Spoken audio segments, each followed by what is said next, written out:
اعوذ باللہ من الشیطان الرجیم بسم اللہ الرحمن الرحیم۔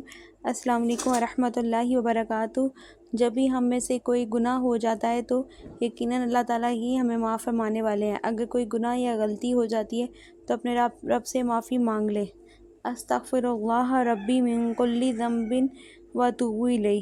میں اللہ سے تمام گناہوں کی بخشش مانگتی ہوں جو میرا رب ہے۔ اللہ تعالیٰ ضرور معاف فرمائیں گے۔ حضور پاک صلی اللہ علیہ وآلہ وسلم نے فرمایا، 3 خصلتیں ایسی ہیں جس میں یہ پیدا ہو جائیں اس نے ایمان کی مٹھاس کو پا لیا۔